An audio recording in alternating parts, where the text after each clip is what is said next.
everybody. My name's Chris from No Incinerator for Matraville, and I'm here today with Ben and Jane and Mike Whitney. Mike was very heavily involved in the No Matraville Incinerator campaign, and he's very kindly offered to help out, asking a few difficult questions to us, and we might as well kick things off. Thanks, Mike.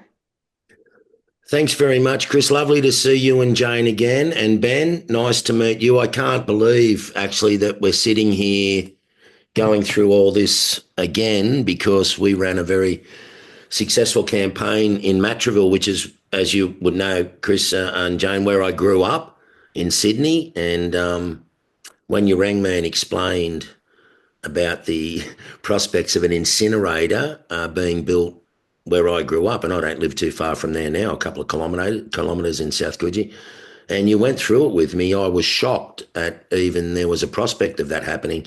And I remember asking you at the time, was there any benefit for the local community with the electricity that was going to be made from burning the rubbish? And you went, no, it's all going to the paper mills where this thing was going to get built, and there was no benefit for the community except poison going into the atmosphere and getting caught up in our food and in our daily lives. So to be sitting here again talking to you folks about this again is quite a shock to me, because let me ask you first, Chris, I thought after Matraville was finished that the government changed the legislation and this wasn't supposed to happen again. No, that actually, we were partially successful in that we stopped it being incinerators being built in the Greater Sydney area, but the legislation was kind of like on hold. And so this is why the EPA has tried to reintroduce it. The activation precincts, of which Parks is one, was always on the cards, but it was put on hold pending sort of further investigation. So we did have a partial success, but needless to say, the people in Parks and Lithgow and Tarago are not all that happy about getting all of Sydney's waste burnt in their beautiful farming area. So that's the current situation in New South Wales as it stands? That's correct, yes. Yeah. Why can't we fix this? Look, I think the basic issue is we've got successive governments, and it doesn't matter which brand of politics you follow, that have not shown leadership in how to manage waste and how to actually provide and promote a circular economy, which would remove the bulk of the need to landfill anything. Where the current government is saying, oh, we're running out of landfill, therefore we have to do something, and the only way to reduce that volume is to burn it, and that's just not true. So waste to energy can't fix it, because all it's doing is transferring pollutants from one sphere where it's put into landfill into another option, which actually puts it all into the air and generates very toxic ash, which itself has to be landfilled. And so while there is an apparent benefit in reducing the volume, we're actually making a more toxic residue, which we have to deal with. And where does that go, the residue? Well, so that's my expertise, is in management of intractable and hazardous waste. And I spent most of my working career trying to manage this material. So for a hazardous waste, it actually has to be put into a specially constructed encapsulation cell. By that, we mean that they construct a special landfill, which is lined and drained. And then within that landfill, they actually construct a clay cell. And that clay cell is constructed in a certain way and tested. And then that material goes into the clay cell. The clay cell is then capped so that no rainwater or groundwater can enter it. And it's geolocated, so they know where it is forever. And it can never be touched. It can never be built on. It can't be penetrated. And of course, it costs a lot of money to do that. So that's the only way to manage this ash. It cannot be left in the open, and it cannot be just landfill neat as it is, because it will actually leach pollutants into the surrounding groundwater. Jane, I'll bring you in here because you're another expert. So, as well as what's coming out in the air, there's also this toxic byproduct of ash that has to be disposed like that. Yes, well, the thing about waste to energy incineration is that it's being narrated and pitched as a solution for our waste management and with the added benefit of creating energy. So we've got a narrative here in Australia that's not grounded in facts.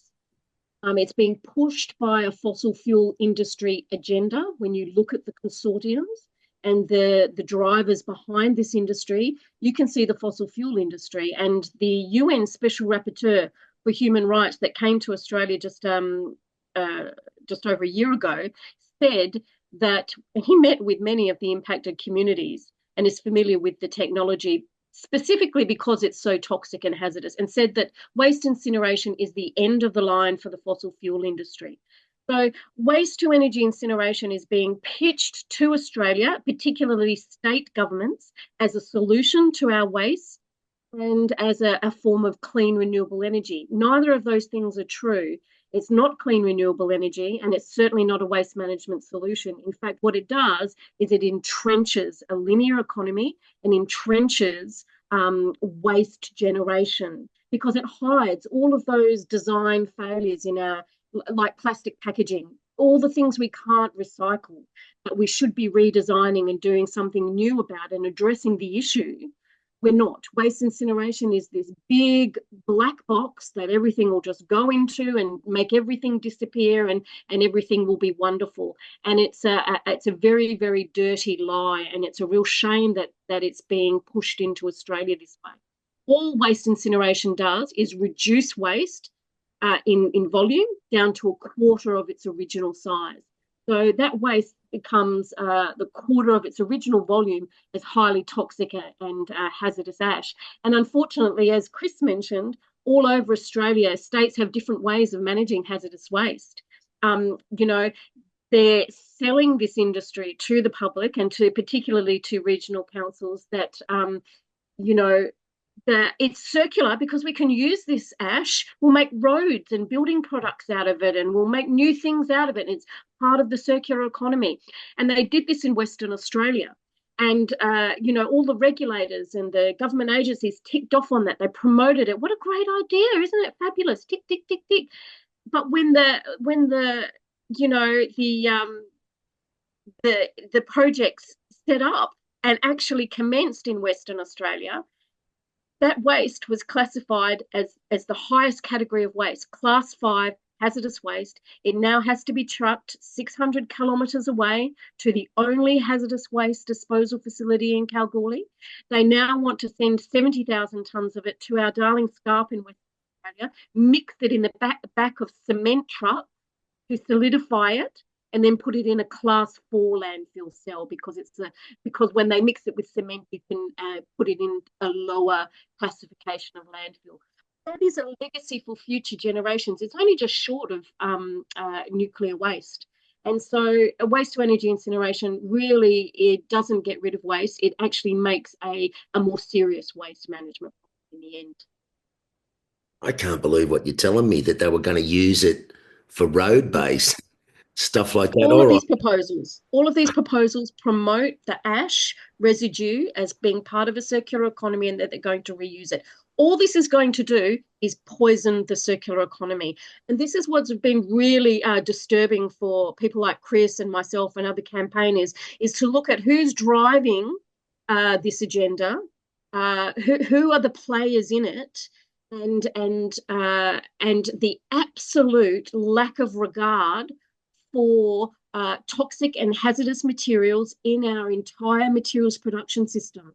This is why they want incinerators, because you don't have to detoxify or decarbonize. You could just put it in the incinerator and make it disappear.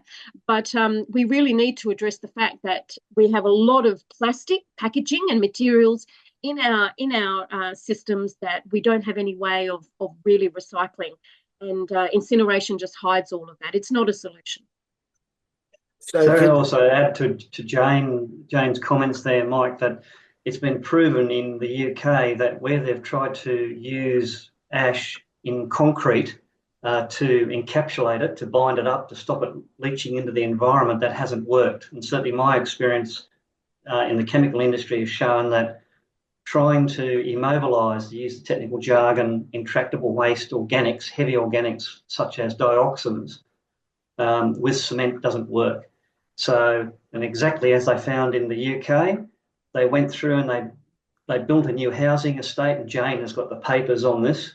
They put all of the paving in using ash from the local incinerator, and then they started finding that they were getting heavy or persistent organic pollutants, POPs, leaching into the surrounding ground. So they actually, one of the things that you've got to be very careful of with hazardous waste is you don't create a bigger problem, and that's exactly what they did. They thought they were immobilising it, but any leach test, and I was responsible for commissioning the US EPA leach test for Orica, would actually fail that material. And again, this is a cost that waste to energy incinerators, they do not take into account. It's, as Jane said, it's almost at the class of nuclear waste. It's there forever. It will not break down, and maybe it'd be a good opportunity to just sort of show people why it won't break down. If you wanted to, have you got anything else you wanted to add, Jane? Or No. You go for it, Chris. I think in Europe there are many reports, and I'll just quickly refer to our latest report, Waste Incineration and the Environment. You can find it on our website. Details the serious contamination issues all throughout Europe as a result of their incinerator ash. It's a huge and a serious issue involving PFAS, and as Chris will explain, persistent organic pollutants like dioxins, and particularly more so brominated dioxins, which are coming through the e-waste stream. yeah, have we answered the question, Mike? Yes, absolutely. Well, my next thing I was going to say is it sounds a bit risky for parks, but I'm sure you're going to. Yeah. Yeah, look, I just thought we'd just briefly, very briefly, so people don't want people's eyes rolling back and then clicking onto something else, but just explain what a forever chemical is and why it's a forever chemical.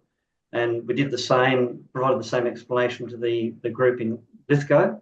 So I'm just going to very quickly share a document with you and just briefly describe what the issues are so that everybody can see it. Just let me share a document with you.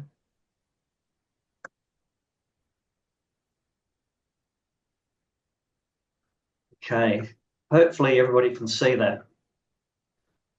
So forever chemicals or persistent organic pollutants, or the benzene or the dioxins that we're looking at here in the graphic, the reason they're called forever chemicals is because they are made up of what we call ring structures.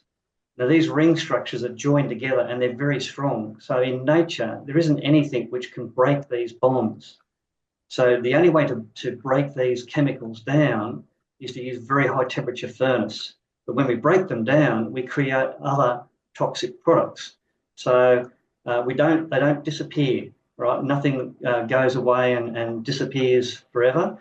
What we do is we change it from one form to another. So the other thing to note with and we'll cover this a little bit later on, but is with these compounds, when they're burning plastics and other hazardous waste in these incinerators, they break down into the bits of these molecules. And as it starts to leave the furnace, so we're talking about fractions of a second here, these bits start to combine and form these compounds. And so what happens is that when it exits the stack, when it exits the chimney, even though there's the best filtration systems in the world, there are still tiny amounts of particulates which exit the stack. And when they do, they carry these molecules with them. And that is what we're talking about when we talk about forever chemicals. PFAS is another one. That's a polyfluoral alkyl sulfate. It's basically a detergent which doesn't break down, and that's why it was used in firefighting foam. That has a similar sort of structure. So you know, these are the structures that are called forever chemicals or persistent organic pollutants. I won't go any further. It's not meant to be a chemistry lesson. There's a lot of information on Wikipedia that you can look up. No, now, Chris, I want to ask both of you what the alternative is. But these chemicals get into our food, our water, us. Once they're in our system, what happens then? So that's a good question, Mike. So basically, once these are fat-seeking molecules, so they go into your fat in your body and they stay there, and they start to interfere with biological processes. So the other thing that we need to say too is that we're not talking about something that happens overnight. So typically what happens around incinerators that have been operating for many years in Europe is that over a period of time, they start to see anomalies and health issues with the surrounding population because their bodies can't get rid of it. I often use an example, as you would know, Mike, ICI, it was in their day, used mercury in their processes. And if I was to expose everybody to mercury, your body would excrete it. I could actually measure the mercury being excreted out of your body. And providing I only did that to you once and didn't expose you to it chronically or continuously, you'd be okay. With these chemicals, it's there forever.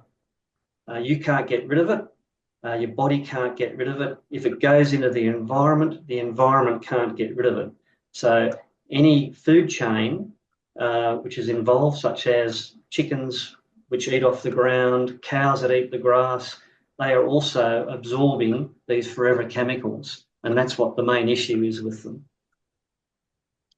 I'll quickly jump in and say something that might help people. These persistent organic pollutants like dioxins are created when you burn chlorinated or fluorinated materials like plastics. So our waste stream, particularly our residual waste stream, is full of soft plastics that contain PVC, whole range. So all the precursors for making dioxins are in the waste stream. This is what makes the industry so dangerous, because waste is not a homogeneous fuel. It is entirely heterogeneous. Think about everything that's in our residual waste bin. Numerous chemicals, numerous inks, paints, glues, composite materials. These are the things that can create dangerous dioxins. And I just want to quickly mention that these pollutants are so dangerous, they're the subject of international conventions. So the Stockholm Convention refers to persistent organic pollutants because they meet a whole range of criteria that make them internationally significant. These are pollutants that are persistent, bioaccumulative, and transboundary. They end up ultimately in the polar ice caps. And as climate change melts these polar ice caps, these chemicals get re-released into the marine food chain, right? So they're in our environment and described as forever chemicals because they, as Chris explained, they don't break down. It might also be helpful for people to understand that even though the most expensive and biggest part of an incinerator is the air pollution control filters. That's where all of the technology and expertise and money goes into an incinerator, is to capture all of these pollutants, because you've got this fuel source that is completely heterogeneous and unsuitable for burning. So they have these massive air pollution control systems. These air pollution control systems capture most of the dioxin. But what happens, and what the European investigations found, is that dioxins are forming outside the stack. As the gases cool down, they reform, right? And they reform back into dioxin. It's called the de novo synthesis. So as the air cools down, these chemicals that are floating around, some existing in the air already, recombine and make dioxins. So even though the incinerator company that measures their air pollutants at the stack and it says everything's hunky-dory, once it bypasses the stack and ends up outside in the environment, that's where it's reforming dioxin and pollution again. And that's what's depositing in the surrounding environment and contaminating the environment around incinerator facilities. And this is why we're raising the alarm, because the contamination in the environment around incinerators is showing high levels of dioxins and persistent organic pollutants that has contaminated the food chain. So there are international conventions that are monitoring and encouraging countries like Australia, who's signatory to these conventions, to not go down this path. Do not go down this path of building out technologies in industries that generate or unintentionally generate persistent organic pollutants. The International Stockholm Convention is designed for countries to unite and eliminate these pollutants because they are so serious. So that's the background to dioxin and persistent organic pollutants and forever chemicals. Extremely serious. Yeah. Might be. Tricky little devils, aren't they? Reforming outside of the stack. I mean, that's crazy. And look, just talking about plastics, I went shopping a couple of weeks ago and I'm all for no more plastic bags at supermarkets. But I looked at everything I'd laid out and you're right, Jane, half of it's in soft plastic. And I'm thinking we stop the bags, but why can't we stop putting it all in these soft plastics, which we can't? We can actually, Mike. We can actually use compostable polymers. So, and again, this is part of the issue with the fossil fuel industry. They want us to use more plastics because we're not using as much fuel. And it's a little bit off topic, but we can currently, your Coles, your Woolies, your fruit and veg shop can use compostable polymers to pack their food stuff in if they're going to pack it. And then that way, when it goes to landfill, it breaks down into biomass. So compost, you can actually put, these bags and these packaging materials in your worm farm at home, and your worms will break them down. If we had those plastics being used, or those polymers being used rather than the soft plastics we have today, we wouldn't be having this problem. But there's always a but. They don't burn. They don't burn very well at all. So, of course, the waste to energy incinerator industry don't want them because there's no fuel. The calorific value in those bags is minimal, but that's a little bit off topic. But yeah, I mean, we're drowning in a sea of soft plastic, which is totally needless. So different topic, but we don't need to be using soft plastic. It's inherently connected, Chris. It's inherently yes, it is. Plastic is inherently connected because incinerators rely on plastic to burn. When you consider plastics and petrochemicals are the other arm of the fossil fuel industry. And here we have a global agenda to decarbonize. So we're moving away from fossil fuels. Where is the industry putting their efforts in? Into plastics and chemicals. And Agreed. what do they want? They want incinerators to keep that linear economy going so that they can keep extracting gas and turning it into petrochemicals to make more plastic. But the real problem here is political will.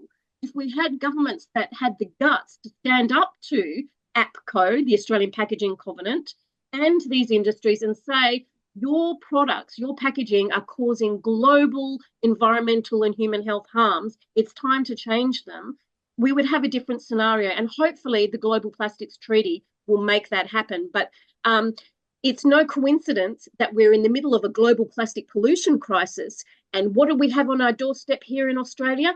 The waste incineration industry, banging the door down to get in before other major changes happen in this landscape that could see the demise of plastic production and a reduction in petrochemicals.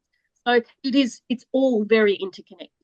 Yeah, no, agreed, Jane. And it might pay just to clarify, we've used the term linear economy. So what we're actually talking about, for those who may not be familiar, is that at the moment our economy is we make it, we use it, and we throw it away.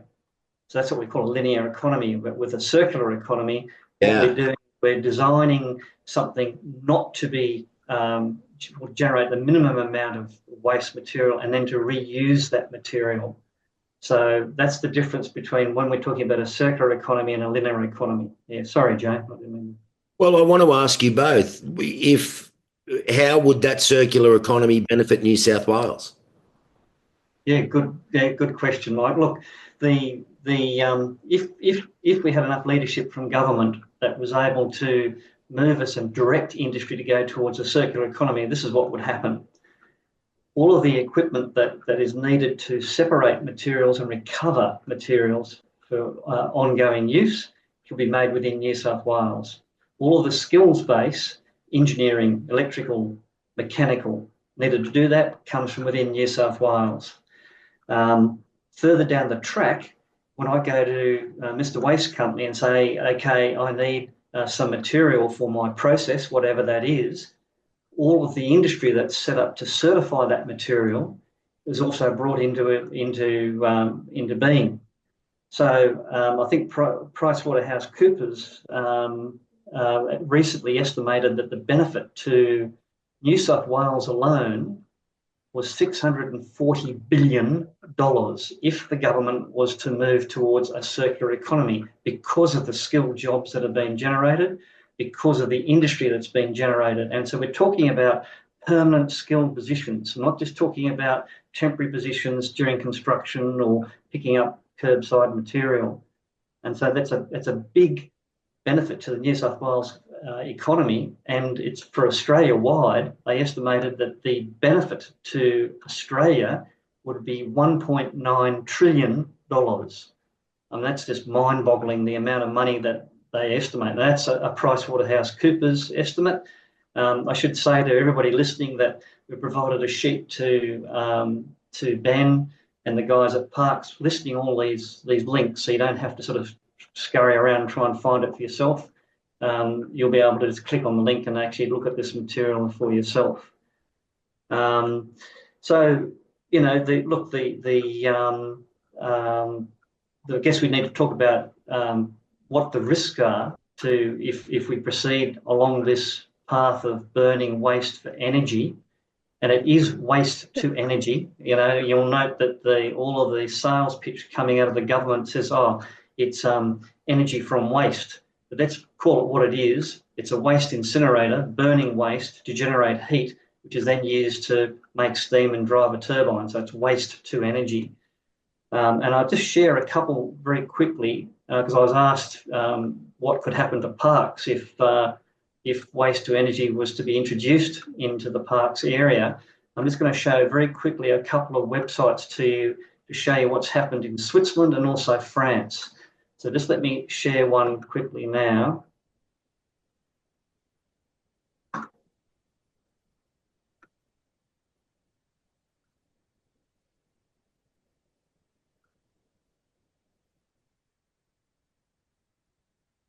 Get the right one. Yep, that's up, Chris. Yeah, no, I just got to get the... Oh, okay. I'll get the right... There we go. We'll pull it down a bit.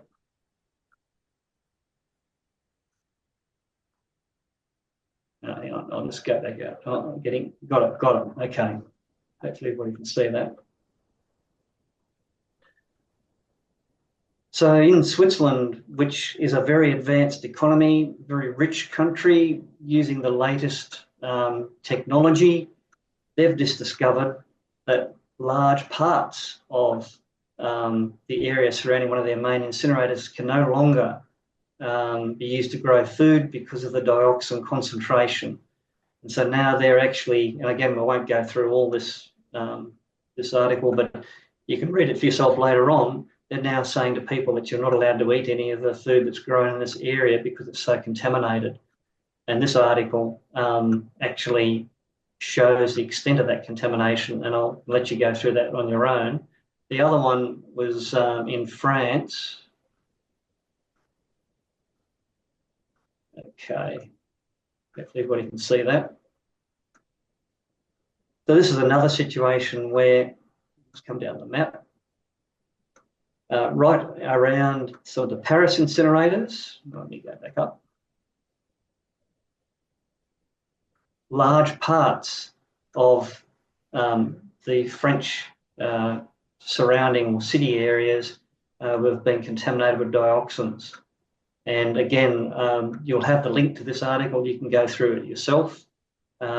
Same situation, latest technology, but it couldn't prevent the dioxins and other persistent pollutants being that were generated from depositing into the surrounding country.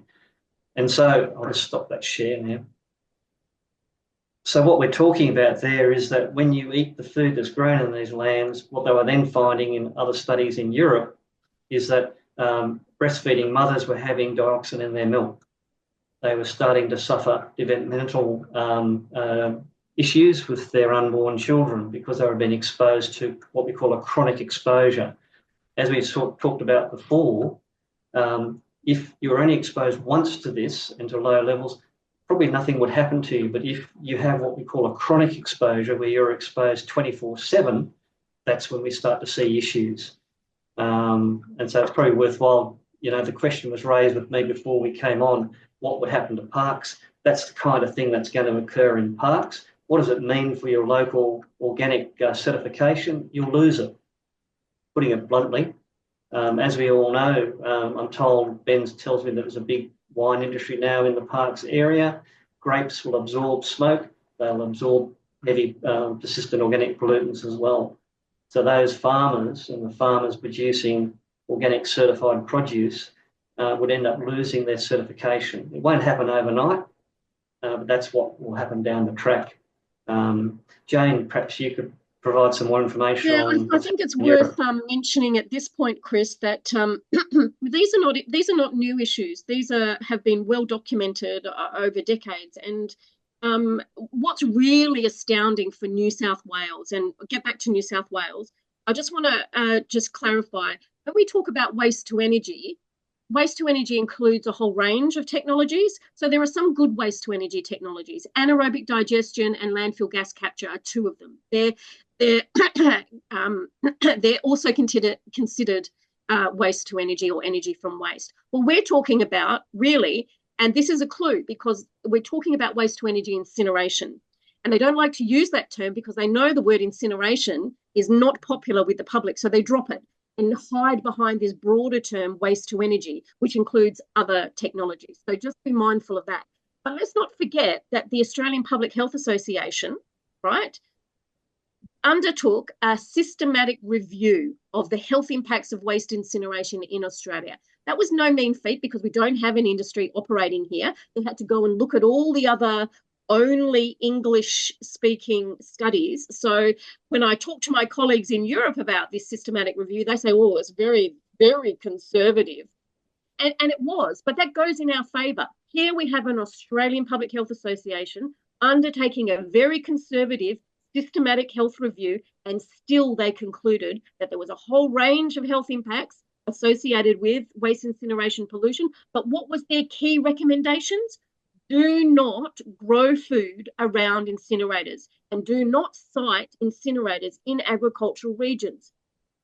You'd have to be a little bit concerned that the New South Wales government has created a waste to energy policy in the agricultural regions. What is going on in the New South Wales government? Have they lost their mind? Here's the Australian Public Health Association saying, don't put this industry near food growing regions. And what do? Put them in food growing regions. But there is a complete disconnect going on between credible science, state government agencies, and the federal government policy agenda. Because the federal government doesn't consider waste to energy incineration as part of a circular economy. And yet we've got the Victorian and New South Wales governments enshrining this industry in their circular economy legislation. If you don't smell a rat, then you need to, check your sinuses because there's something really seriously going wrong here. Yeah, no, I agree, Jane. And it just beggars belief that with the amount of information, and I know that Ben and I have been talking about this earlier, it's not a matter of there being no studies and no proof that waste to energy incineration is not a good thing to have anywhere near people or farming or animals or anything else. It's that there is so much information, people get overwhelmed with the amount of information available. So I'd recommend having a look at Jane's website, because Jane's got a very good library on her website. And I know that if the parks crew need a particular paper or information about something, Jane's got it all at her fingertips. And she's been a great resource to the No Matraville Incinerator campaign when we needed a paper and the latest research. So don't get overwhelmed by it. There's a huge amount of information out there. But there are sources that can help you sort through all of the misinformation and get to the facts. How are we going, Mike? I've got a feeling we might have got off track a little bit, but I think it was Just pretty throwing my necessary. hand up. I feel like I'm back at school. I wanted to get back to the circular economy and ask you this. You talked about pulling our rubbish apart. Is there technology to do that? And is there other places in the world that are doing that and creating a circular economy? There is. Yes. Yeah, the short answer is, yeah, thanks for the question, Mike. Yeah, no, there is. And the most important thing to remember is that this technology is available now. It's not rocket science. It doesn't have to be invented. It's all there. There are so many cases which I could cite and Jane could cite where it has been done. It's been done in Bendigo, here in New South Wales, where they've created a circular economy for Bendigo, right? And again, there's links that we're going to provide you, or Ben will provide after the talk, to be able for you to actually have a look at it yourself, and overseas. In the EU, and Jane can talk more about this than I can, they're removing all tax incentives from waste to energy incinerators, and they're trying to phase them out because they want to move to a circular economy. And the EU, that's the European Union, which is talking about trillions of euros, that economy is moving to a circular economy because they realise that it is the best way to go and the most profitable way to go.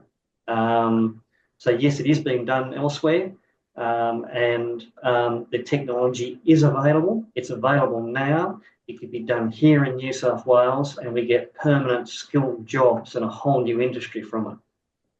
So, Jane, question, Jane, I want to ask you this question.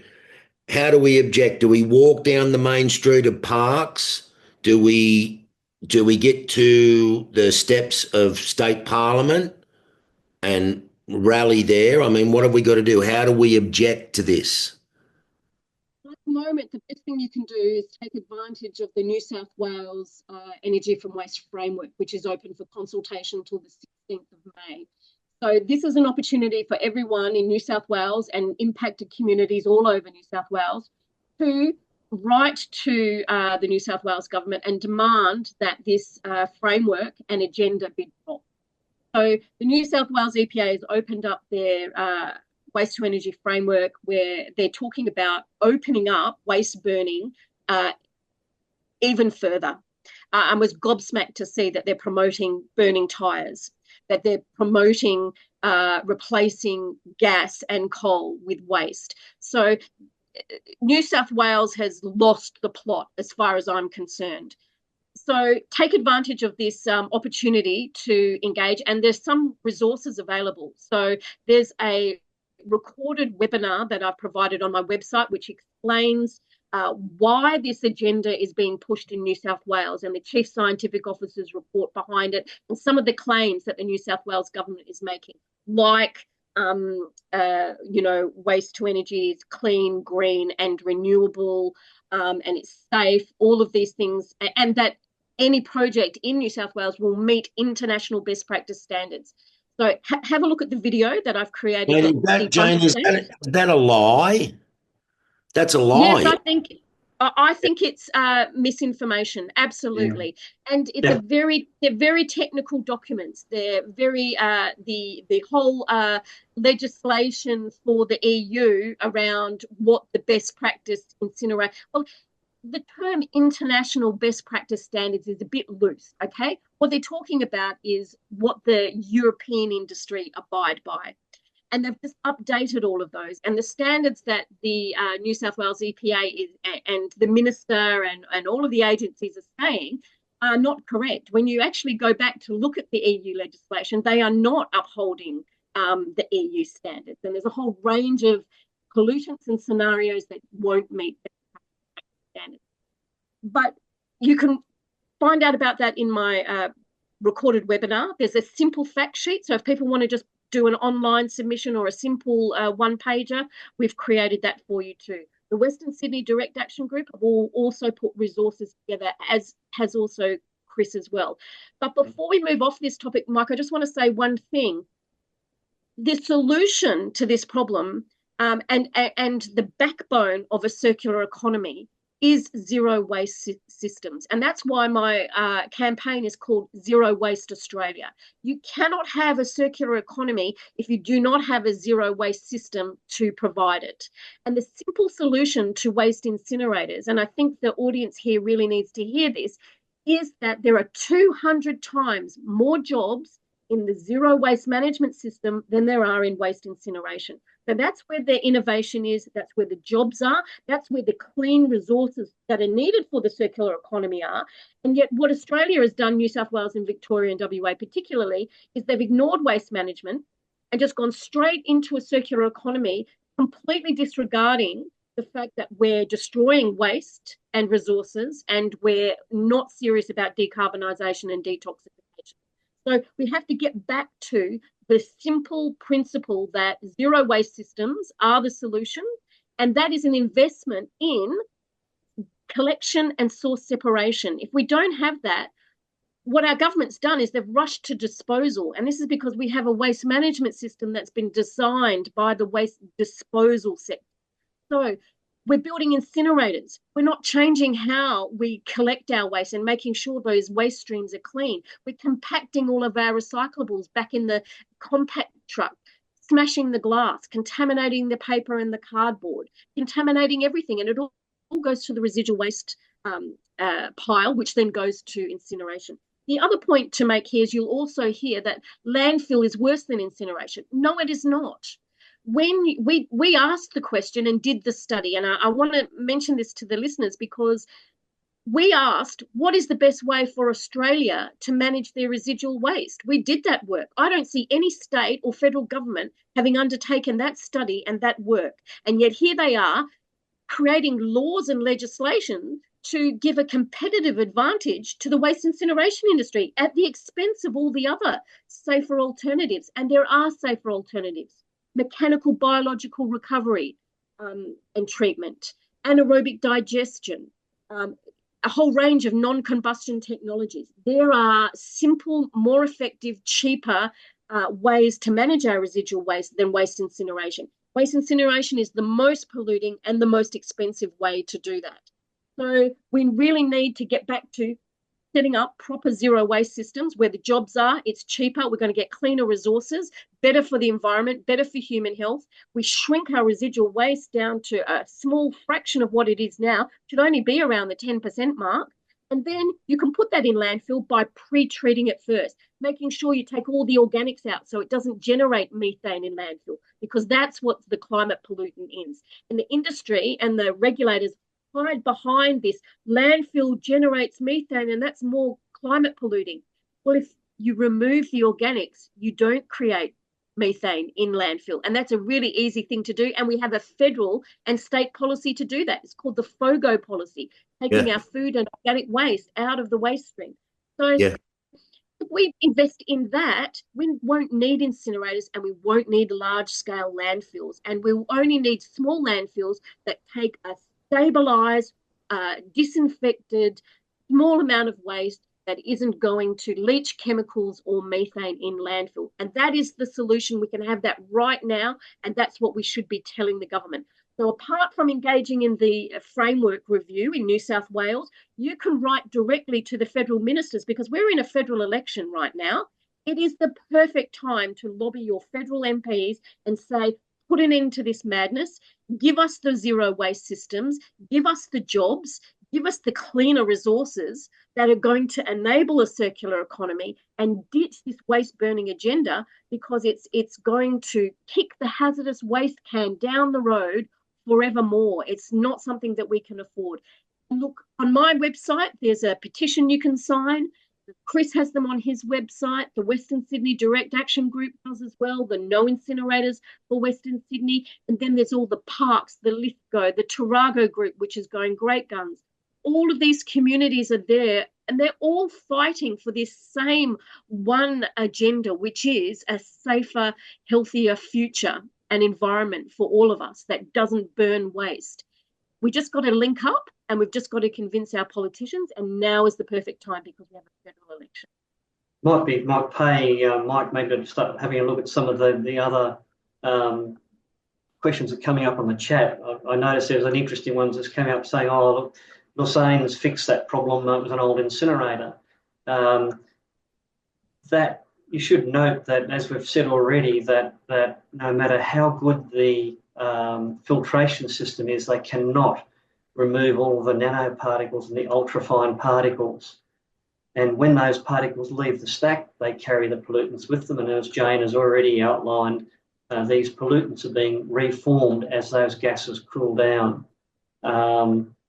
Yes, the levels are less. The technology has improved. That's true. But we're still getting that pollution. And as Jane has been outlining, the last thing we want to do is introduce an outdated technology to Australia when we have far better ways of doing it. So we need to emphasise that we're not NIMBYs. We know that we have to manage resources that we use and then work out what to do and how to reuse them. But I just wanted to say to people as well is that what we found in our Matraville precinct campaign, and also with the groups in Western Sydney, just remember that your submissions need to be unique, which doesn't mean that you have to write a whole book on what the issue is. As Jane has said, she's produced a one-page summary. Just pick one area and just explain very, very simply why you don't think it's a good idea, and that's a unique submission. But one thing we've got to avoid is actually copying that page and then just putting it in as your submission, because what the authorities will do is they will say, okay, we've got 500 submissions which are based on, Jane Bremmer's letter. That's one. So all those submissions will be negated to one because they're not unique. So just remember that. And the other thing that's critical that we have to remember is that we've only got an extension until the 16th of May, and it's 5 p.m. on the 16th of May. Now, I know the bureaucracy is lovely. So just remember that you've got to get your objection in by 5 p.m. on the 16th of May. Yep, No More Incinerators has got an object tab on their website. If you go to that tab, I think we've got Jane's one-pager up there that you can have a look at, and you can see No More Incinerators submission, which is quite detailed. So you can just pick one area and then use that as your submission, and you've created a unique submission. So that's the only other thing I'd add to that, I think, Jane. I've got some questions. Yeah, sorry, Jane, go. Yeah, just the question about Lausanne pollution and this narrative that keeps coming out. They were the old incinerators and the new incinerators are good. I think it might be worth just explaining this quickly. In Europe, around the year 2000, they discovered massive dioxin contamination around their incinerators. And that's when the big change was made, and they required incinerators to have far more advanced and dedicated air pollution control systems. So that was the change. Prior to 2000, they were old incinerators. After 2000, they were all supposed to be best practice new incinerators with big air pollution control systems. Having said that, those new incinerators have supposedly been around for 25 years now. So while the questioner in the chat here is correct, that pollution, Chris, around Lausanne was from an old incinerator. The pollution around the incinerator in France was not an old incinerator. And the pollution around the other incinerators that have been found in that series of work by Toxico Watch, you can find it on the Zero Waste Europe website. You can also find links on our pages as well. The toxic toll is a series of biomonitoring around incinerators. Now, one of the most serious pollution impacts was found around the Harlingen incinerator in the Netherlands. The Harlingen incinerator was built in 2011. It is the most up-to-date, latest technology incinerator, and they still found dioxin pollution all around it, and it was not coming from any other source. So, yes, it's true. There was this situation where old incinerators were operating in Europe prior to 2000 and not capturing their pollution properly. They changed the laws. The EU updated all of the laws and said you're not allowed to pollute this much anymore. They upgraded their air pollution control systems. But since that time, I mean, just in 2019, the EU, as science changes and evidence comes in about these chemicals, they're changing their standards and improving them all the time. So, for example, the New South Wales EPA, that talking about the best practice standards are referring to older standards, not the new ones that have come in for new plants under the 2019 new standards by the EU Commission. And also, just going to throw in here, in case you don't know, the European Commission has a waste to energy and circular economy directive. So the EU Commission recommends to their member states not to build new incinerators and to decommission old ones. This is not talked about when the industry comes to local governments and to communities, particularly, and says, Europe's. You've all read the propaganda. There are 500 incinerators operating in Europe, and it's all wonderful.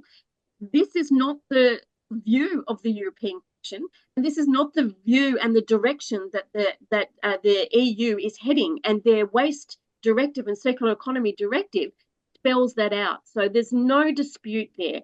The EU is not heading down the path of building out more incinerators and promoting them. In fact, the EU Commission recommends against them. This is an industry narrative. So have to really have your radar on for this propaganda.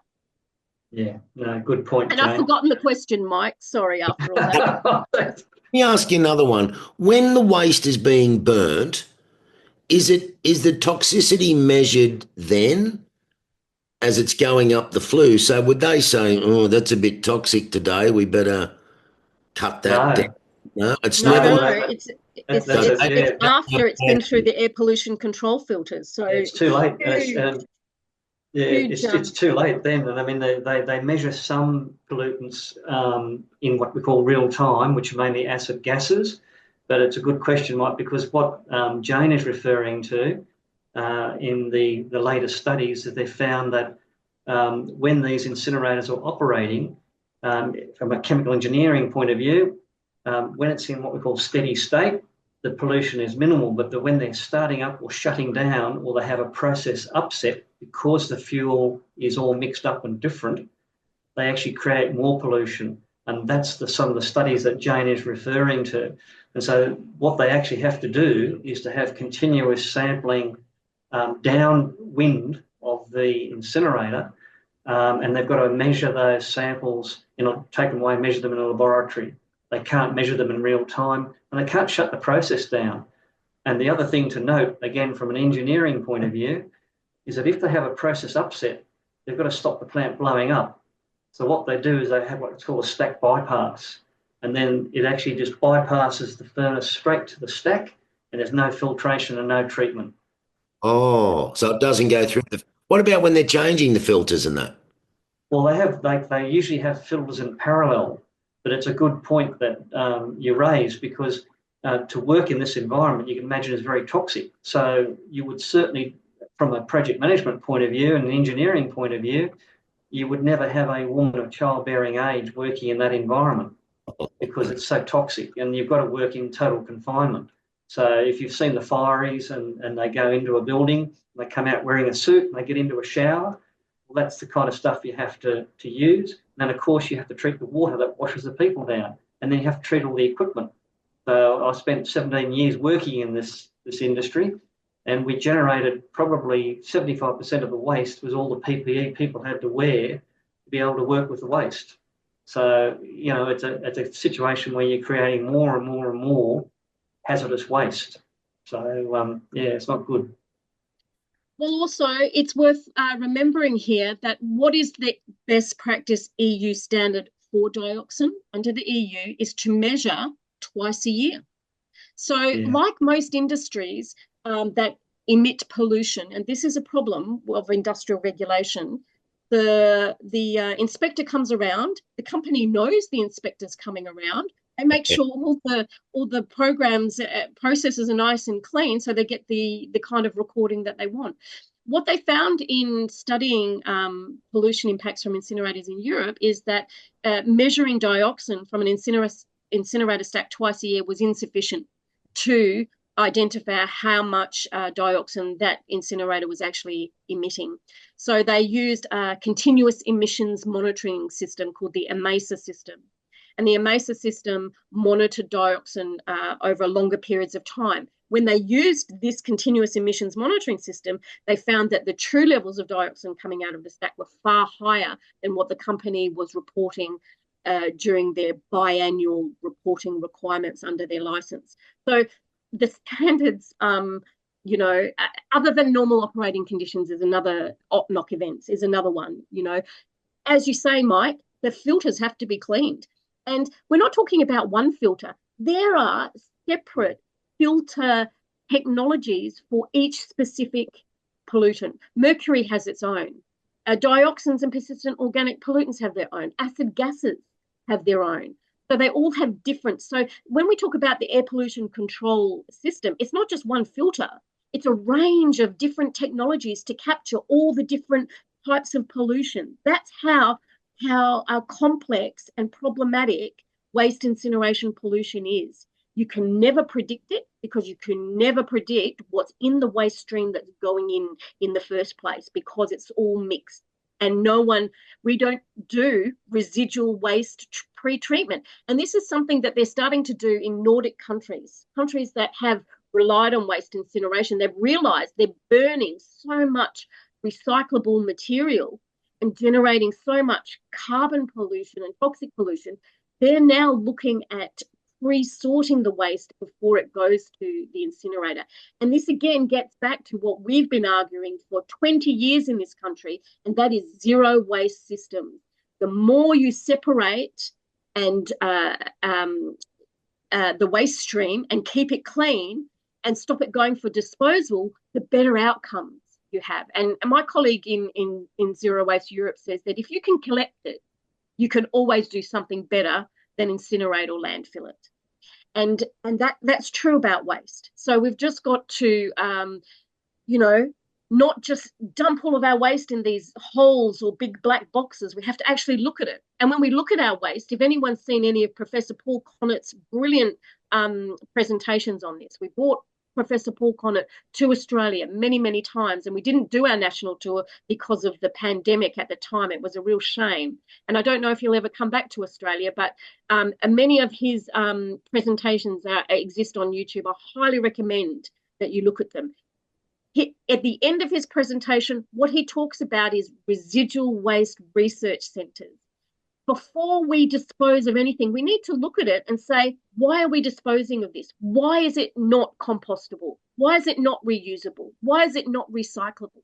And then we have to find out ways to resolve that. If we keep just chucking it in a hole or chucking it in an incinerator, we're never going to fix the problem. We're just going to entrench, keeping that poorly designed product, material or substance in production. So we need residual waste research facilities. We need to look at our residual waste.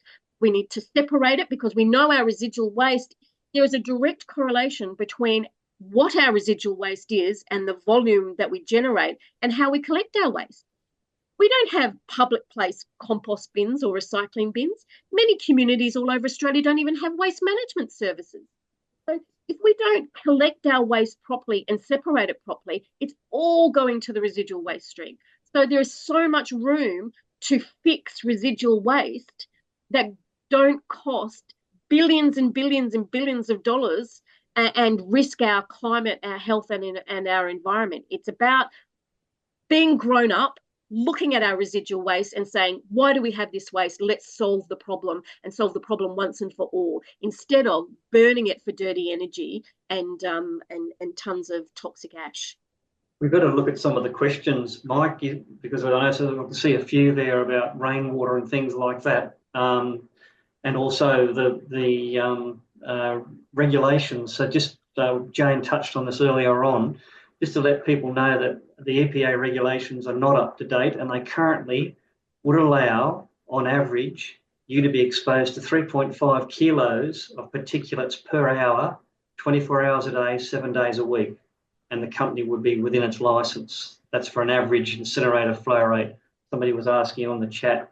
And yes, it would get into your rainwater tank. Mike, what else have you got there on that you noticed on the chat you were going to ask? Yep. It says one of the questions is, it's been said that the toxicity has 100 to 150 kilometre radius. If the incinerator expands and accepts more waste, will this toxicity radius increase? I suppose that's all got to do with the wind and the velocity of the wind, wouldn't it? Yeah, no, that's right. It will go wherever the wind blows. There's no magic partition or wall that would stop it going anywhere. And so if you look at our website on our homepage, you'll see the map we did for Sydney. So there was 2 big incinerators in Western Sydney and a tiny one, which was the Matraville one. And as you can see from that map, it covered the whole of the Sydney basin because the wind changes direction depending on what time of the year it is. And yeah, it'll go wherever the wind blows. It will get less the further out you go from the incinerator, but if they increase the throughput through the plant, through the incinerator, then yes, it will increase and it will go even further. Is that the distances where that the 150 kilometre radius came from? That's not really accurate. I don't know where that's come from. You are not going to see a 150 kilometre radius of outfall around an incinerator. That's I don't know who's saying that. What is proven, though, is a 10-kilometre radius around an incinerator plant. You will see impacts within a 10-kilometre radius, but the greatest impacts are within the first 2 to 5 kilometres.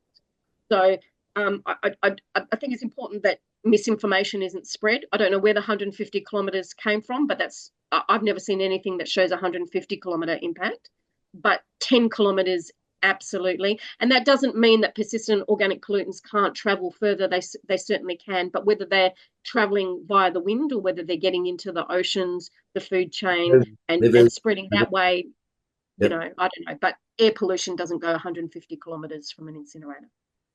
Next question. The carbon emissions to transport the waste 350 kilometres from Sydney, have they been thought about? So did you say the environmental emissions, did you say? Carbon emissions to transport the waste from Sydney to Parks. You'd have to look at the wait for the actual proposal to come out. And as far as I'm aware, nothing's been done in that. But yes, there would be a significant impact. I understand it's either going to be trained or trucked. So if they're going to put it on a train, that will have a smaller impact than trucking it. It'll be B doubles that truck it. But yeah, it will certainly be significant and also cause an impact. This is an interesting question, which we've talked about already. If the facility is as safe as what's being advertised, why can't the facility be located in Sydney next to the source of the waste? Well, yeah, I've noticed a number of comments from both Tarago and also from Parks residents that think that would be best for Sydney to treat its waste in Sydney, and yeah, I have to agree with it. But of course, as we've been talking about, if we move to a circular economy, we won't need to. So yeah, it's certainly not appropriate to be shipping all of our waste out to Tarago or Parks or anywhere else to be burnt out there. Here's one. Do you think a zero waste system? We won't need to do that. That's the important part. You know, waste should be treated as close to the source. And if you have zero waste systems, they fit perfectly with other small-scale localized economies. We could have a whole model there. We could talk about community gardens. We could talk about resource recovery centres, all the jobs and the great benefits that happen at a more community level. And that's really where we should be dealing with our waste. Jane, I live in the Randwick local government area, Randwick City Council, and we have FOGO, and it's been going for a number of years now. And I read an article about it in our local paper, the Southern Courier, saying it's been very, very successful and it's not a big deal. And that was the first time, Chris, that I ever saw those bags that you put your food waste in and they are compostable. So right. Everything you've been saying, I see this in my community and it is possible. I've got a question, and Brightmark must be the people that are trying to build the the incinerator, do you think Brightmark's pyrolysis of mixed plastic should be considered part of a circular economy? And should its failure to deliver a $680 million project in Macon, Georgia, in America in 2022 be a red flag for its inclusion in the park's activation precinct? I'll let you deal that one. Was absolutely right. The Bright Star project is not the Max Combustion Park's waste to energy incinerator. It's another incinerator technology type. But this is the danger of what's happening in New South Wales, setting up these precincts, circular economy precincts, pilot trials. Bright Star has failed spectacularly. So the questionnaire is dead right there. And what they're proposing, pyrolysis, and I think it's really important that people attending understand this, because this is part of the agenda that the New South Wales EPA has open for consultation right now. Not only are they wanting to build out waste incineration, they want to bring in other technologies like pyrolysis and gasification technologies. Both of those technologies are incineration technologies. And the Bright Star one has been sold to us by the petrochemical and fossil fuel industry as a solution to plastic. They're going to take all our soft plastic, non-recyclable plastic, they're going to pyrolyze it back into an oil or a syngas, and then they're going to make new plastics out of it. The problem is it doesn't work, and it hasn't been working all over the world. And what they end up with is the fuel, but the energy and the amount of money it takes to re-refine that back into the precursor chemicals to make new plastics is just not happening, and it's just not viably economic. The pyrolysis and gasification technologies, people should realize, are not new technologies as is being pitched, but are actually old technologies that were developed by the coal industry. So this is the coal industry, the fossil fuel industry in here again, rebranding their technologies as part of a circular economy. It is the biggest greenwashing I have ever seen. So pyrolysis to plastic has failed. And why I think it's really telling is that, for example, the Parks precinct, they're racing through with all these great ideas, these brownfields, these greenfields, these, startup support that they're going to have for the circular economy. But what's the first project that's on the cards? A waste to energy incinerator. So they're not serious about it. You cannot take a circular economy concept seriously that the first project they put up is a waste to energy incinerator. It's just not credible. Then what's behind that? More incinerators, more pyrolysis and gasification incinerators. We are facing a massive incineration, fossil-fueled incinerator push in Australia. And pyrolysis and gasification claim to take waste. It's failed miserably everywhere. All over Germany, they won't do it because it's failed. All of these case studies are in our reports. You can read about their failures in our reports. But plastic to fuel is simply a fossil fuel a burning project. You take plastic, you turn it into a fuel, and then you burn that fuel for energy.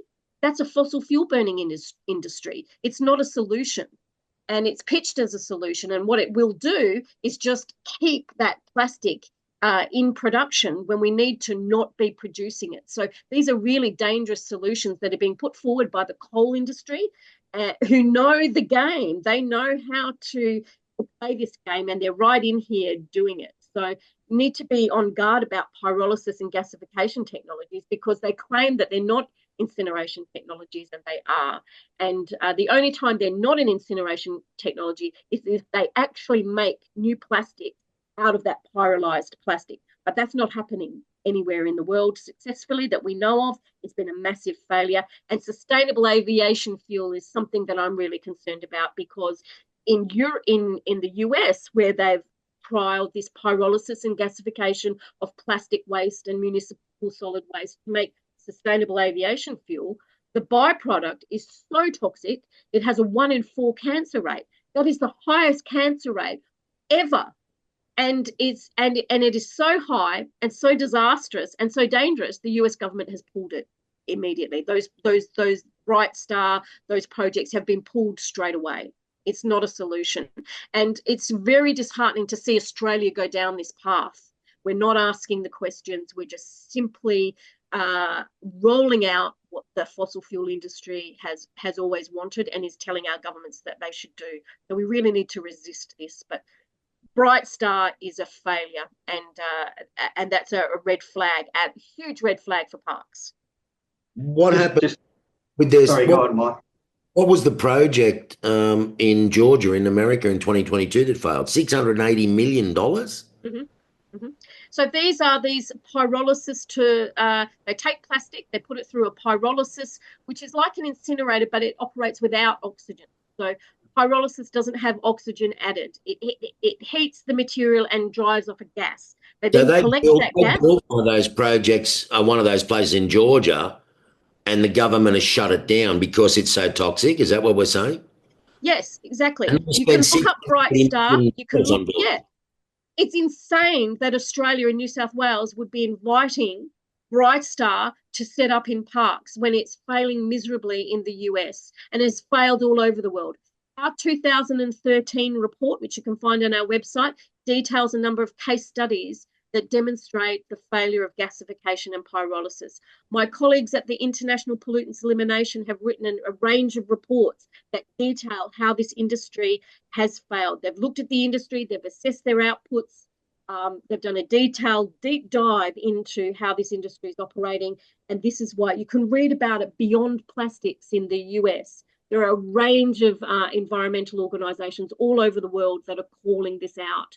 It's going to be put on the table at the Global Plastics Treaty. It's a false solution that's being pushed, and this is what I mean. These precincts that they're setting up in regional parts of New South Wales are being narrated and whitewashed as clean, green, renewable energy projects, but they're not.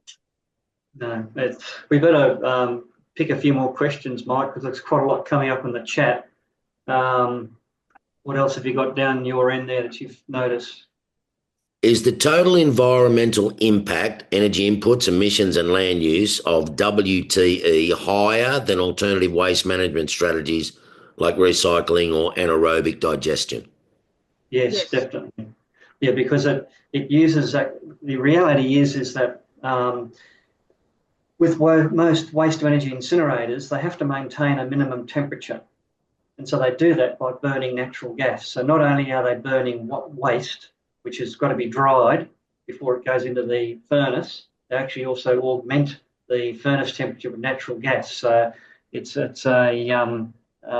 very energy intensive method of generating electricity. It's the dirtiest and most expensive way to generate electricity. And reality is that what we found in Matraville was that any power that they would generate would actually go to running the plant.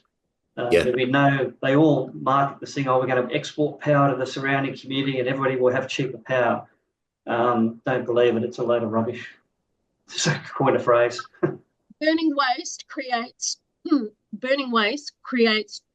as much carbon pollution as gas, and at least 1.5 times as much climate pollution as coal. So out of all of the types of energy generation, waste to energy generates the most climate pollution. They also create highly toxic air pollution because gas, coal and oil is a homogeneous material. Okay, it's a fossil fuel and we don't support burning fossil fuels, but it's a homogeneous material. Waste is not. Waste is completely heterogeneous and therefore comes with all these toxic and chemical reactions that end up in the air emissions. But Jane, for those of us who grew up in Matraville, can you explain those two words, what they actually mean? Which two words? Heterogeneous.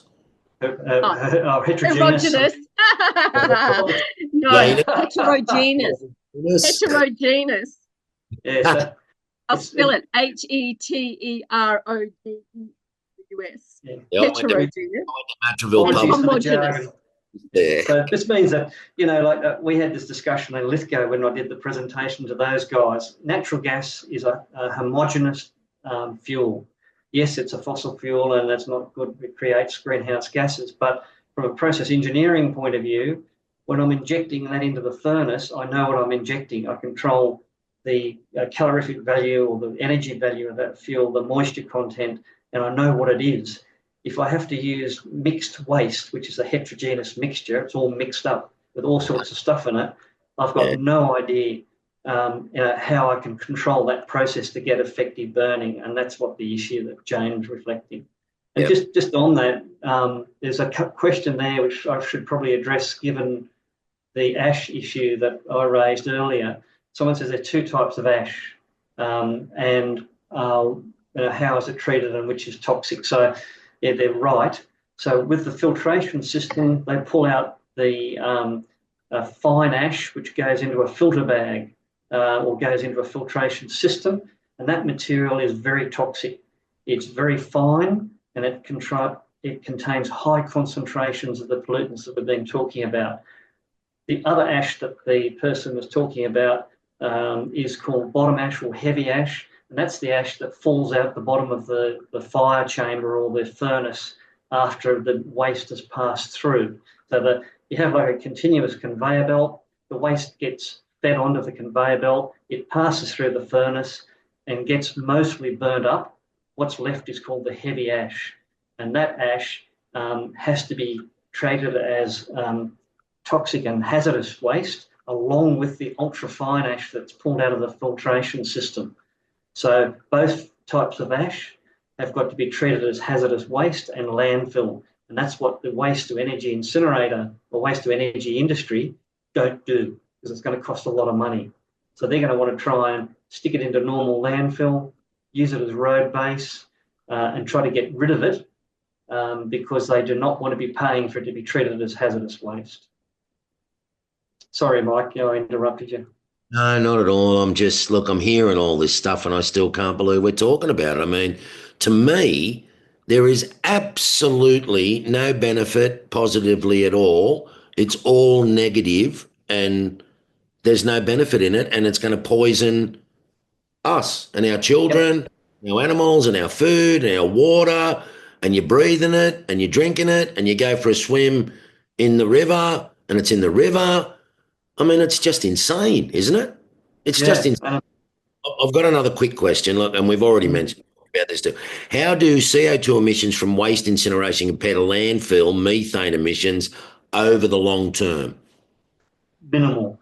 So in terms of landfill, if we remove all the organic material, as Jane has already mentioned, and as we do in Randwick, then you don't generate any methane. Methane is a potent greenhouse gas, that's true. But if we remove the organic material from landfill, then that drops to almost nothing, right? Because what's left will not rot. And that's what Jane was saying earlier on about actually extracting and then treating any residual material. So yeah, the landfill after removing organic material is a good option. And then with FOGO, we take it back down, we compost it, and we put it back on the parks and gardens, and we reuse it again to feed the plants and whatever. Correct. Well, that's correct. And so, like Randwick Council now is making a lot of money. I understand from the latest figures that Randwick City has been able to reduce their landfill by 30%. So if people say, "Oh, what can we do?" Right now, Parks Council can get subsidies from the federal and New South Wales government to institute a FOGO collection system within Park City, and they can reduce what's going to landfill by 30% just by doing that, nothing else. That's easy. It's a no-brainer. And you can scale that up, and that's what we need to do, is we need to scale this up so that no city or no community is sending their organic waste to landfill, that we're collecting it separately, that we can even put it through an anaerobic, if we want to, we can put it through an anaerobic digester and make energy from it, right? So we can, that's a form of energy from waste that doesn't create toxic ash and dangerous air pollution. And an anaerobic digester can compost that organic waste and capture the gas and use that gas for energy, just like landfill gas capture can also do that as well. So this whole, it's worth noting that the push for incineration across the world started with a ban on landfill. And that's exactly the play sheet that we've had here in Australia. zero waste to policy, zero waste to landfill policy passed across the country. If you've got no landfill, what are you going to do with your residual waste if you haven't improved how you collect and separate your waste? So it's a bit of a straw man. It's been a setup from the very beginning. We have just followed the playbook of Europe and the US. And what we need to do, and what we're saying to the federal government, let's be smarter in Australia. Let's leapfrog ahead and invest in those 200 times more jobs in the zero waste system than the waste incineration sector, and start collecting our waste and managing it better. And, you know, you can create compost. That carbon is needed in our biosphere desperately, not in our atmosphere. So even basic high school, engineering and chemistry, you know, we learn that carbon should be contained in our biosphere, not pumped into our atmosphere, right? So that's one of the most profoundly impactful things we can do, is manage our organic waste. That's nearly 50% of our waste stream is organic waste. We take that out and manage that properly, we've reduced the rest of our waste a lot. If we then make sure that we separately collect paper and cardboard so it doesn't get, you know, contaminated, you know, separately collect glass so it's not smashed. I think we should be separately collecting plastic so it doesn't contaminate everything else. Separately collect metals. You keep all these waste streams clean, then you can recycle and reuse them, and it can go into a circular economy. If you mix all the recyclables together and smash it in the back of the waste disposal truck, because we've got a waste management system designed by the disposal industry, we're going to contaminate and destroy those resources, and it all goes to the residual waste pile. So, you know, these are things that we can do at a small scale level. We can scale it up to a statewide level, and that's what we should be doing. If we rush ahead and build incinerators, we're not going to do that.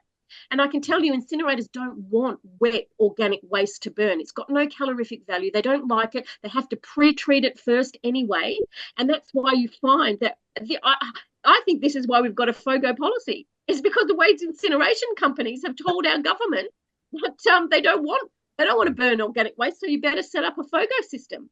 You know, we've got the tail wagging the dog all the time, and we need to take the issue, you know, really seriously. And instead of our regulators, our local government councillors and staffers going on these junket trips to Japan, to Europe, to come to WA and look at incinerator facilities, why aren't they visiting zero waste cities? Why aren't they speaking to zero waste experts? You know, if we don't, you know, it's just a ticker box exercise. And we saw this in Western Australia. All the MPs and the local government councillors that went on these junket trips, half of the Liberal Party got caught out at the brothel. There was controversies and absolute disasters that went on there. Visiting incinerators. I'll mention any names, I don't think, Jane. Actually, I don't need to, because it was all reported in the media. You can look it up, you know. You've actually been asked another question, Jane. What was the council's reaction to your discussions with them? What do you mean, in Western Australia or here in? No. The presentation you just made to Parks Council. How did they? It was a very. I couldn't see all the councillors' faces, but there was a very somber mood afterwards. I mean, I do realise that I come in and burst all the big, you know, balloons and paraphernalia and rain on their parade. I know that I'm the party killer. I absolutely understand that, but we have to remember what's important here. What's important here are our human rights, are our rights for our children to live in a safe, clean environment, are the rights for Indigenous communities all over this country to not have their rivers and their cultural heritage poisoned with persistent organic pollutants. That's ultimately what we're talking about. And what isn't okay is for communities like Parks, Lithgow, Tarago to be sacrificed for this industry that we don't need, and that we can do things better. These are human rights issues, and this is why we brought the Human Rights Special Rapporteur to Australia to meet these impacted communities, because, you know, we think of waste as a bit of a, no one wants to talk about waste. It's a boring, dirty issue. It's waste. We just want to get rid of it.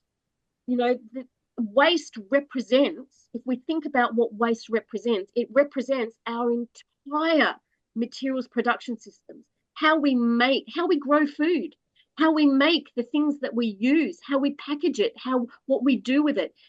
Waste represents everything about our societies. It represents raw materials extraction, because every time you throw that in the tip or the incinerator, you have to extract more oil or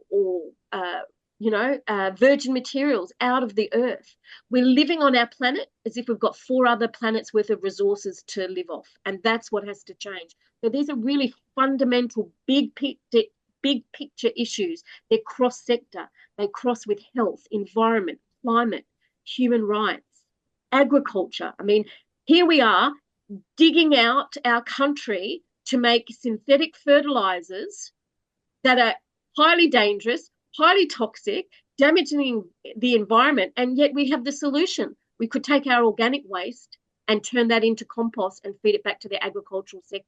We could do that on so many levels and so many scales. So we really need to, this is a systematic issue, and this is why it's so overwhelming for people in communities like Parkes and Tarago, because it is such a big system issue, and the government doesn't want to deal with it as a systematic issue. They're happy to just, ignore it as a waste issue. The energy that waste-to-energy incinerators make is so minuscule when you think about the energy that went into extracting that oil out of the ground to make that bit of plastic. And then you're going to burn it in a millisecond to create minuscule bit of energy that doesn't account for everything that the embedded energy in the product, extracting the raw materials, transporting it, reprocessing and refining it, turning it into a chemical or a packaging or something.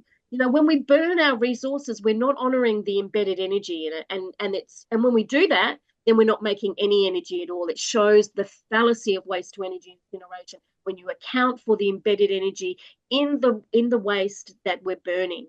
It's a no-brainer, and anyway, it's a really difficult issue. But for environmental justice communities, like the communities that are carrying the burden, it's their human rights. It's their human rights. On a bigger picture, it's how we live in our cities, how we operate our systems, how we want to go forward in the future. What kind of legacies do we want to leave for our kids, where we're just, wasting resources and creating toxic legacies in the process? We have to change the system. Poisoning ourselves. We probably need to sort of wrap things up, I guess. But Mike, is there one final question, probably before we call it a day, that you've noticed there? I've sort of been trying to scan through. There's quite a lot coming in. I've run out of questions, Chris. I had about a dozen, and I think I've asked them all to you guys, and we've covered a lot of that in the early discussions as well. Again, I've got to say, I just can't believe I'm sitting here on a Zoom meeting with you doing this all over again. I thought we'd locked it away and finished it at the Matraville incinerator. It's just, I'm stunned, I'm shocked. If people haven't listened this afternoon to what you two guys have had to say, and they're not frightened about the prospect of having an incinerator in their backyards. And let's remember, in Matraville, Chris, there were people that were living 100 metres from where that incinerator was going to be built, and there was a child's playground where we met to announce that it was going to be stopped. 200 metres where people take their children down to play in the afternoon. All of those toxins would have been blowing over. This is your children, it's everything. I just can't believe that we're still talking about it. I'm disgusted that the government is even thinking about it, and we have to be really proactive on it. So I agree with you, Jane. Get on the website, write your letters in, as many as you can do, because the more that come in, because it gets back to the votes, doesn't it? We're not going to vote for you if you approve this. Out the door. And that's the power that we have, being citizens and being able to vote and protest. No, I think that's a good point to finish on, Mike, because what we say in Matraville, and I've had the same conversation with Matraville, and I'm going to do the same with Randwick Precinct shortly, is that it's numbers. And the only thing which changes politicians' mind and your local councillors' minds is numbers of objections written to them. And it's because they've got to have a justification for them to take any action. And what we found at Matraville, and I was talking to Ben about this earlier on, is that the council will come back to you saying, oh, look, it's a state significant project and nothing council can do. That's the way it is. It'll go to Department of Planning, etc. That's not true. So the more you lobby your local councillors and your local MPs, all of them, the more they're going to take notice of you. So parks, unfortunately, the hard work's yet to start. Jane can provide resources. We can provide resources for you. Get on the websites and lodge your objections. The other thing that people ask me, it's not one per household, it's one per person. So if you've got 4 people in your household, you can put in 4 different objections. So that's the other question, but it's numbers, numbers, numbers. I keep banging on about it. That's the only thing that your councillors, your MPs will take notice of. Thanks, Mike, for your trying to keep things under control. We get pretty passionate on it. I want to say it's lovely to see you and Jane again, but I'm very disappointed that we've had to have this conversation again. No more incinerators t-shirts still. And look, I just want to say to all the folks, not to go away too soon. Now, I just want to say to all the folks in parks, during my 27 years at Sydney Weekender, I shot many stories in parks, and one of my favourite was that I went out to the park's antenna array and got up in the antenna where they played cricket, and me and my boss, Alan Dungy, the only 2 other people that have actually played cricket on the disc. And I'll always remember that. And parks is just a beautiful, wonderful place, the agriculture, the people, everything. So you guys need to fight for what you've got there. What you've got is very, very special. It's a beautiful part of New South Wales. It's an iconic inland city, and you need to fight, and don't let them do this. Do not allow them to do this in your home. We've done it before in Matraville. That's where I grew up, and I got very passionate about that. I don't live too far away from there now, but you've got to fight. And Chris is right. Get as many numbers as you can, and you can change everything and stop this. Yeah, agreed. Yeah, thanks very much, Mike, and thanks for your help. See you later, everybody. Bye-bye. You're not alone. Not alone, absolutely. Thanks for watching. For more information, please visit our website www.parkscleanfuture.org.